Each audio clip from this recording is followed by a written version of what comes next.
Good evening, everybody. Welcome back to Harmon Speaks. We had to take a couple weeks off. We're sorry about that. We're back in the chair now, running it through. We will be taking another break in June. I'll warn you before that comes. Daddy's going to the beach. Nothing major. Don't get scared. Aww. But anyway, shut up. You don't get scared. I don't care anything about the beach, but they serve there the best ice cream I've ever had. And as you can see by me on the screen, Daddy likes ice cream. But anyway, we are back tonight. We're going to talk to a brand new friend I've just made. This is my new friend, Jacoby Yarbro. I apologize if I'm not looking at the right camera. But yes. Yes. Jacoby and I today are going to be talking about vision impairment and blindness. Which term do you prefer? I personally prefer visually impaired. Okay. There are some folks who do prefer, just a simple layman term, blind. Okay. Because it does cover a wide spectrum, depending on, how you look at it. Visual impairment, some have what's called low vision, where they're still legally blind, but have enough sight to be able to maneuver, navigate, and things like that. Sometimes without a cane or white cane, some with. So it just depends on the person individually. So never take it as generally everybody likes to be called this. Right. It's an individual choice. So you should ask, right? Exactly. If it's an issue, right? Okay. Yes. I think that's fair. That has been a theme that's come up over and over on this show. If you want to know, the best thing to do is to ask. Mm-hmm. A lot of people feel that they are being too personal. If they ask, well, it is personal, but if you want to know, that's the only way you're going to figure it out. Because I don't go down the street going, hi, I'm Gary, this is my story. My wife thinks I do that, but I really try not to do that. I'm just about that bad, but not as bad. Oh, yeah. It's amazing, like, the things that you can run into if, you just blanket everybody. So I always want to be cautious and be like, hey, what do you prefer? Yeah, sure. I think that's just, in this day and age especially, that's just the best way to pursue. Mm-hmm. Now, tell me a little bit about, were you born blind, or did you lose, or visually impaired, or did you lose your vision? No. I lost my vision. My late 20s. I was 28 actually. Right. So I was sighted, my entire life, born sighted and everything like that. For the longest, I wore contacts, and so probably a year before I completely lost my sight, I noticed a visual change where when I was at the computer, I started having to increase the screen size. Okay. And so I decided, well, let me go get my eyes checked out. Went to an eye doctor, and I remember coming back to work like the next day, telling folks what happened. Like the eye doctor injected a needle right into my eye, and folks were just kind of really creeped out by that, and I was like, "Oh, it was nothing. It was nothing." I didn't, Really? So yeah, he numbed it. So before he stuck the needle in there, but it reminds me of that phrase, "Stick a needle in my eye." So yeah, that literally happened to me. But was it macular degeneration that you had? No, I actually, because I'm diabetic. Okay. So the diabetes took my kidneys as well as my eyesight, all in the same one fell swoop. Right. Both kidneys? Both, yeah. I recently actually had a transplant last year from it. Oh, okay. But I ended up developing diabetic retinopathy, which led to glaucoma, and so now I have light perception in my left eye and a detached retina in my right eye. Okay, wow. Well, I am both diabetic and have glaucoma, so thank you for assuring that I will not sleep tonight. Anything else you want to know? Yes. Can I get out now while there's time? Were you a diabetic for a long time before this happened? So I was diabetic since age 7, and a lot of people actually think that I'm type 1, but truthfully I'm type 2. Okay. My pancreas still produces insulin. Sadly enough, my body does not like that insulin. Right. So any, specifically carbs, it really likes to shoot up. Right. My blood sugar, that is. Yeah, so Just clarify that. This is not a show about heroin. Sit down. Okay, we're done. But yes, so I definitely I've known about diabetes, and when you're young, the phrase everybody says, you think you're invincible, and that's very much the case because look at where I am now. Right. But I thought that I would have time to make corrections, get healthy and everything like that, and so it just took the best of me, and now that I've lost my sight and my kidneys, I'm focusing more and more on a healthier lifestyle and trying to maintain what I have and actually show that even though I do have this disability, that I'm not disabled. So. Right. It's all in the mind, isn't it? A friend of mine, she runs the visual impaired group that I'm a part of, the club, and so she. This is Club Vibes. Club Vibes, right? yes. Which Good. is, I want to talk about that. Go right ahead. Yeah. So she calls it diffability. We have a different ability than other folks. Instead of it being a disability. So tell me her name again. Sue Buckley. Sue and her husband is John Buckley. They are an amazing couple. I have met them. Oh, have you? I have. Oh, okay. Before we did this show, I was trying to put together a show for TV, and we interviewed them, and they were amazing. Oh, yes. I really thought they were great people. I enjoyed that. I'm a little jealous. They're down in Florida. They have a home down in Florida. Are they in Florida now? Okay. Yeah. I did not know that. Okay. They're back. I can't say bi-coastal because they're only on one coast, but they have a home in Florida and a home here, and so whenever they're in Florida, I tell them I'm jealous. I can understand that. I would be too. And for anybody that wants to help fund my my future plans of a home in Hawaii, please let me know. I can't even monetize the account, man. You're getting nothing. If the millions start coming in, I'm taking all of it. So I'll just let you know you're not getting a penny. I'll give you my account. I'll give you my personal account, folks. There we go. I even take Cash App, There you go. Okay, well, good for you. I hope you make it. There you go. Tell me a little bit about Club Vibes. Yeah, so as I said, I'm part of Club Vibes. You're on the board, right? I am. Directors. I've read I'm your a busy website. young man with it. You are, yeah. So Sue calls me her communications director. Okay. I manage the internal, a lot of the internal stuff. We, social media. We use a separate communication app, GroupMe, to communicate with members and things like that. So I'm gonna take a step back too. So Club Vibes, Vibes being an acronym for Visually Impaired Blind Enhanced Services, we are very much committed to being a resource to the blind community, specifically those that are students, I guess student age and student at heart will be a good way to put it. So we don't want to recreate the wheel. We just want to point out that there's this wheel, that wheel, that wheel. Which you got Firestone, Bridgestone. What other kind of stone is there? So Michelin. And Michelin, exactly. Right. So there's all in life there are all these different options, and a lot of times folks don't really know, or they just go with one instead of knowing what there is to choose from and to be better aware. So we are very committed to being able to provide resources and show folks that there are options to choose from. So okay, that's great. Now, when you have your meetings and you get these folk together, what do y'all do? Oh goodness, laugh. Okay. That's important. There's there's one story I want to go into, but I can't without this person's permission. Do I need to bring the lawyers in? But no, we have a lot of great conversations.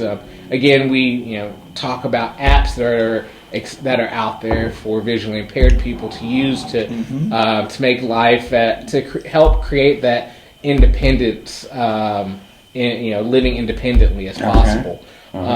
We discuss upcoming opportunities within the group.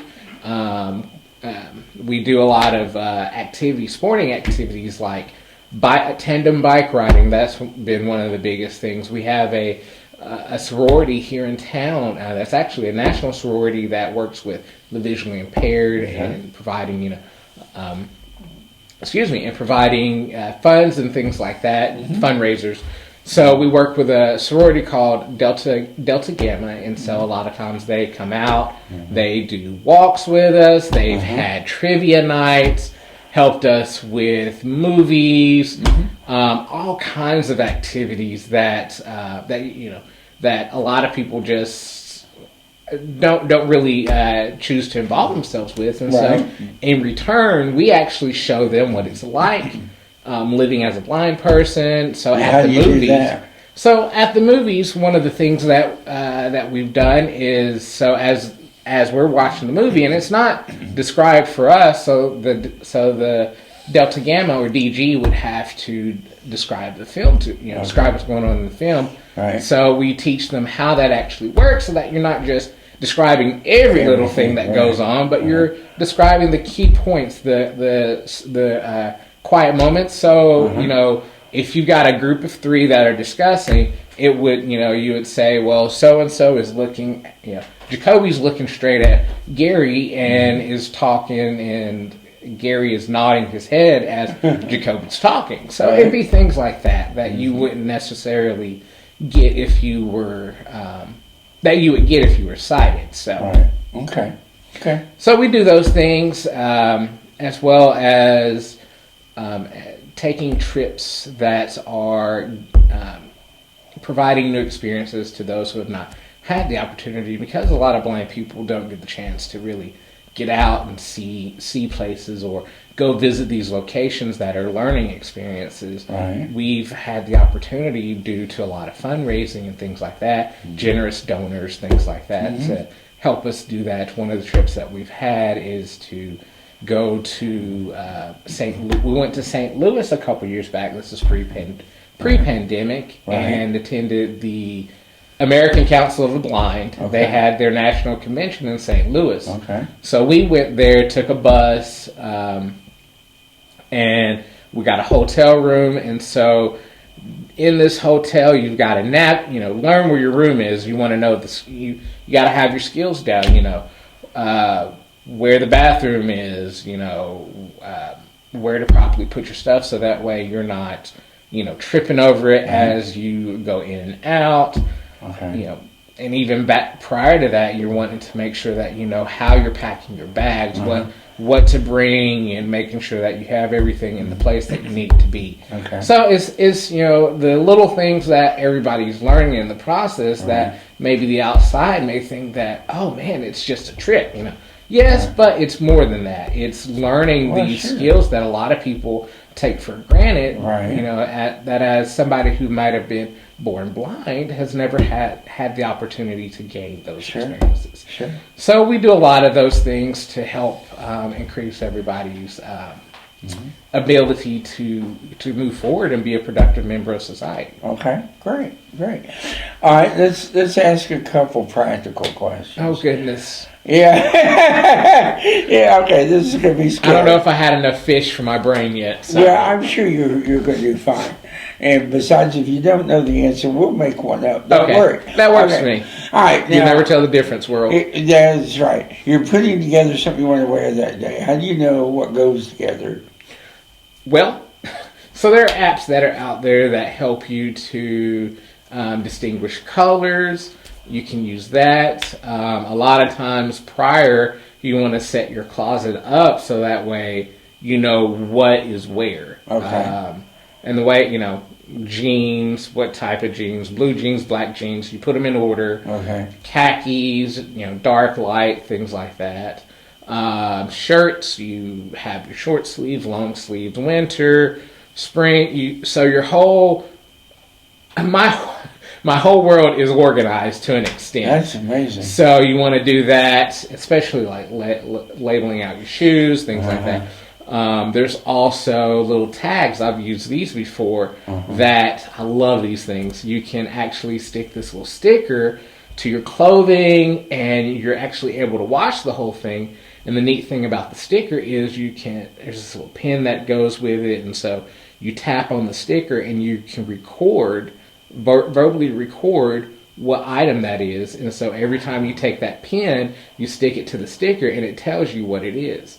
So that way you can say blue or lavender long sleeve Old Navy shirt. Okay. So to that extent, right. you know. However general or detailed you want to be, right. you can label it to that sticker, and it's always there okay. until you place a new recording on that sticker. Okay. And as I said, it's washable and things like that. Wow. So that's one accessibility. right. There's apps like Be My Eyes, where you get to call a volunteer who tells you what's around you. Right. You know, hey, what item is this? What's the temperature on the thermostat? Okay. Did I drop anything down there? Okay. You know, do I need to cut these toenails? Things like that. Okay. Minus the toenails. But you know, it's that helpfulness that you get to help with, again, being able to do things on your own. So Be My Eyes. Yes. That's an amazing idea. So you use the app, you get somebody somewhere in the world Exactly. who will answer your questions. I want to say the furthest that I've had using Be My Eyes is, was it Australia? I think it was Australia. Okay. No, it was Israel. Israel. Yes. That's amazing. I would have never thought of that in a million years. Now, do you do something similar with money to make sure that stays straight? There are apps out there that you can use to help count your currency. Mm-hmm. But some folks, Sue has this unique way of separating her money. She'll fold her bills a particular way to determine what bill is what. Okay. And she has this joke that is hilarious. Okay. So she folded her bills one way, and so she was at this party, I think, this pool party, I want to say. Okay. And no, she was at a bar with some.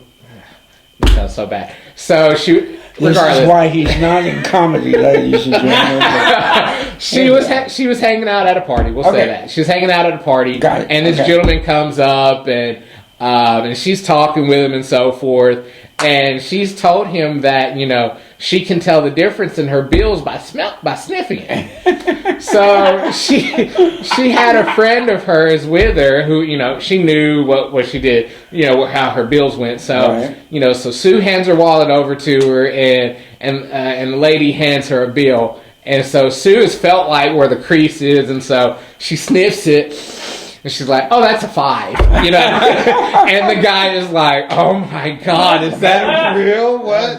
So now she's so now, you know, they're among a larger crowd. You know, a couple months have gone by, so now they're among another party group, and so the guy comes up and he's saying, "You can smell the money and tell what it is." And so she's like, "Oh no, you know, I'm too tired to do it." You know, So it's funny that a lot of times blind people will pull jokes on you. So don't be fooled too much. That's funny. But yeah, so there are all kinds of ways of learning how to do that, and just, you know, figuring out different opportunities for making things quicker to know where they are. Right. She told me 2 things that stuck with me after our interview. She told me that if you ever come to her home as a guest and you turn the light on or off and don't readjust it, like if the lamp was on and you turned it off, you don't get invited back. Yeah. And I thought that made sense because it might stay on forever. Well, you know, that's very true. I'm very particular about my kitchen. You cannot come into my kitchen and start moving things, or you don't get invited back. Yeah, because you can't find it. Exactly. I think we were talking about ghosts earlier. At this point, I'm thinking, what ghost has been in here now? So yeah, you know, it's the hardest thing to go, I know I keep that spoon here, but I don't know where it is now. Right. The second thing she told me was that a lost thing is a forever lost thing, usually. That, like if she dropped something and it could bounce away, she may find it, and she may not. Mm-hmm. So yeah, it was. And she had, I think, a helper who came over every now and then to help with stuff like that. But yeah, a reader. Mm-hmm. Yeah, a reader, right? And I thought that was interesting. And I also noticed her house was immaculate. Yes. I have sight. My wife has sight. There is nothing immaculate in our house. I don't know where anything is. I spend my whole marriage going, Catherine, where is whatever it is? Mm-hmm. I don't know where anything is. So it's amazing to me. I can't live that way. I would probably cry if I had to put up everything. Tell me a little bit about how do people respond to you? Can you be a little more specific? Okay, I guess I want to hear stories. Do most people seem to do pretty well with your vision impairment? Do you get ridiculous questions? Do you get people acting particularly badly? What sort of thing? What has been your response or your experience? So I like to cut the ice when I meet new people about being blind, because a lot of people are like, "Oh, I don't know if I should say this or not," Okay. you know. So I like to cut the ice, and I'll say a joke, you know. And I sing, so Okay. so I remember having a recital, and so I'm walking up to the stage, and I'm standing there getting ready to perform my piece, and I look out to the audience and I say, "You all look gorgeous tonight," you know, or you know, something to that effect, or "Man, I didn't see that coming from a mile away," Right, you know? right. Or a lot of times I'll drive with friends and I'll say, you know, if you run this red light, I can legally say I didn't see it. Right. So, and I wouldn't be lying, you know. Right. So, Right. So I try to cut the ice a lot of times, just because I don't want people to feel uncomfortable around me. And, Right. and by doing that, it allows them to let their guard down, and they'll even try to cut a joke back with me about being blind, and I usually laugh. Right. As long as you don't talk bad about my food, we're good. Okay. Fair enough. So you know, there are several ways that people will respond, and a lot of times for me, because if I take my shades off, Okay.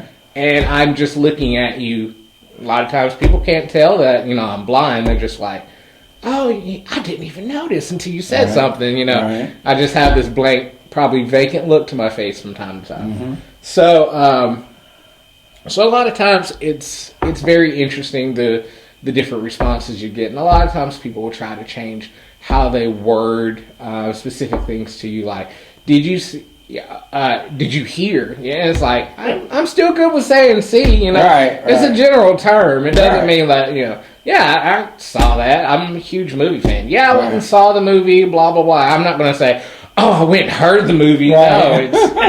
No, I'm going to say I went and saw the movie. Right. You know. Right. So you know, the biggest thing when you see a blind person, just talk regularly. You don't have to worry about, you know, this specific language or whatever. You know. Right. I'm human. Yeah. Just go at it. You know. Right, right. I think the only one I do not give back easily is if somebody says, "Hey, Gary, give me a hand." Hell no, I don't even have one. I have to do that. I just have to. It's just in my nature. I can't be nice. Oh. And I've always got a foot up on the competition because I don't have feet. So, you know, I got to get those out. But, Well, yeah.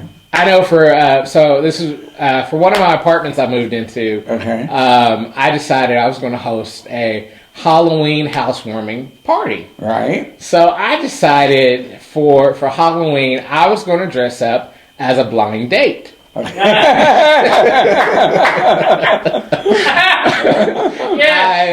I have so I have a friend that she decided to dress up as my white cane. And the reason why, she's an older white lady, and she has white hair. Right. And so I always have her with me. And so when I'm latched onto her, I'm like, "This is my white cane." She talks and everything like that. So she decided to come dressed up like white clothes, had red tip shoes. Right. And so I go with her a lot of places. Uh-huh. And the funny thing is too, so I told you about my kidneys. Right. I love telling this one. So I have to go get this thing called a fistulogram, and it's pretty much where they roto-rooter my. Sorry, you can probably see my bruises. Where they roto-rooter my fistula, which is how I do dialysis. Okay. And so whenever we walk into the reception area, and so I've got what's called a thrill in my arm, and if you ever touch it, you can feel this pulsating going on right here. Okay.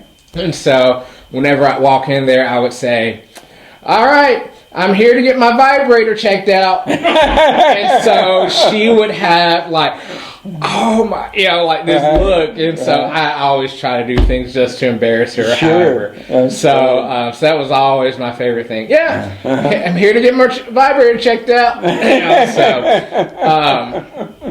But yeah, just so many different ways of interacting with somebody who's blind. Some folks are a lot more open about it and willing to really crack those jokes, and then others are, a little bit more reserved about it. But me, for certain, I'll crack a joke back with you if I can. So that's fantastic. I think that's great. I think having a sense of humor is important in getting along in the world, don't you? I just think it helps so much. It makes the day go by so much better, Right. If I can laugh with coworkers about some kind of crap that's going on with me, it's so much better than just being a big old stick in the mud and stuff. Right. I had a coworker once tell me that he was doing something better than I could. I don't remember what now. And I said, yeah, but I can step on hot coals. So he don't impress me. You just got to let it roll. Just do it. Are you from India? We're going to do that next. I see a show coming. That'll be great. Have Gary walk through campfire. That'll be great. I really appreciate you being here. I think this has been a really fun episode. Thank you for joining me. I think you helped me humanize something that a lot of us don't know much about. And I really do appreciate you doing that. Thank you for being here. No problem. And I do want to say one thing, Yes, please. Club Vibes, we're all about, teaching those to live interdependent as possible. Okay. Because there are moments that we do need to depend on others. Of course. So it's not that we can't, that we completely isolate ourselves off from others, but it's a matter of being able to do the things that we can do on our own and learning those things. Right. So we're huge on that. We have, you can connect with us via social media. Again, I'm the guy that handles a lot of that, organizes a lot of that, and so reach out to us, Club Vibes. Great. So they find it on where? Facebook. That's our biggest platform right now. Okay. Club Vibes Knoxville, or we do have a private Facebook group, which is currently called Club Vibes Vision.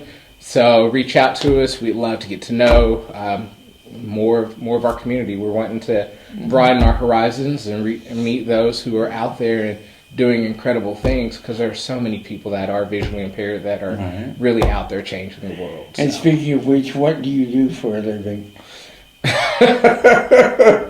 I try to manage my life. I mean, what else is there to do, Gary? I don't know. Right now, I'm in. Well, I don't want to say I'm in between jobs. Right now, I am doing some work to cover me to get to grad school, which I start in the fall. Okay. So. Great. That sounds great. Well, good luck to you. Thank you. I'm sure you'll do very well. Thank you. And I don't know what else to do. Honestly, I can't manage my own life either, so I don't know. But I appreciate you being on the show, Jacoby. Thank you. Thank you for having me. And I appreciate you joining us this week. We've enjoyed having you. Please remember, we're trying to make a difference in the world, so please help us out. Please like the videos. Please subscribe. We need subscribers. Please help us, and please let your friends know about this show. We can't really make a difference if no one watches. So please help us get viewers. Thank you for joining us. We'll see you next week. Thank you.